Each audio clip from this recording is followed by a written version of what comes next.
Hello friends, আসসালামু আলাইকুম। কেমন আছেন সবাই? আজকে বানাবো আলু বড়ি। তো প্রথমে আমি নিয়ে নেব 3 কাপ আটা, স্বাদ মতো লবণ, 1 টেবিল চামচ রান্নার তেল দিয়ে ভালো করে মিশিয়ে নেব। এবার অল্প অল্প পানি দিয়ে একটা সুন্দর সফট ডো বানিয়ে নেব। ডোটা বানানো হয়ে গেলে উপর দিয়ে একটু তেল মাখিয়ে আমরা রেখে দেব 30 মিনিটের জন্য।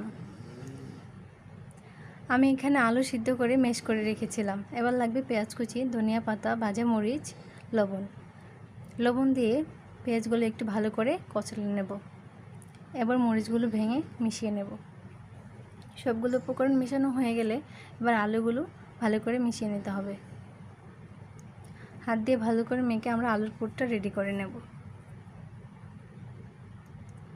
এবার একটু ডো নিয়ে আমরা এভাবে চেপে চেপে মাঝখানে আলুর পুরটা দিয়ে হাত দিয়ে বলে বলে একটা সুন্দর ডো বানিয়ে নেব। তারপর বেলুন এভাবে হাত দিয়ে গোল করে নেব। এবার বেলুন দিয়ে হালকা হাতে রুটি বানিয়ে নেব। আস্তে আস্তে ফেলতে হবে যেন ভিতরে পুরটা বেরিয়ে না যায়। আমি অন্যভাবে দেখিয়ে দিচ্ছি। একটা বড় রুটি বানিয়ে নেব। রুটিটা একটু পাতলা করতে হবে। বড় রুটি বানিয়ে আমরা পরিমাণ মতো সাইজে একটা কেটে নেব। এবার একটার মধ্যে আলুর পুর দিয়ে ওপর আরেকটা দিয়ে ভালো করে চেপে চেপে বন্ধ করে দিতে হবে। আপনারা আপনাদের পছন্দ মতো ডিজাইন করতে পারেন। আমি একটু ডিজাইন করেছি, আপনারা চাইলে এভাবে করতে পারেন, দেখতে সুন্দর লাগে।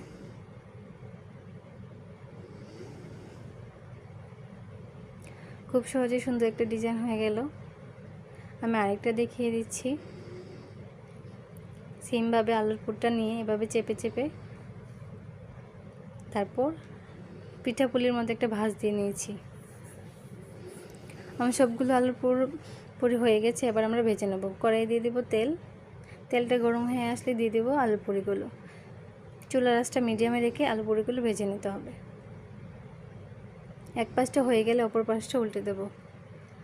আলু পুরিগুলো ভাজতে বেশিক্ষণ সময় লাগে না। আলু পুরিগুলো দেখতে যেমন সুন্দর হয়েছে, খেতেও অসাধারণ লেগেছে। দেখতে পাচ্ছেন বন্ধুরা, আমাদের আলু পুরিগুলো হয়ে গেছে।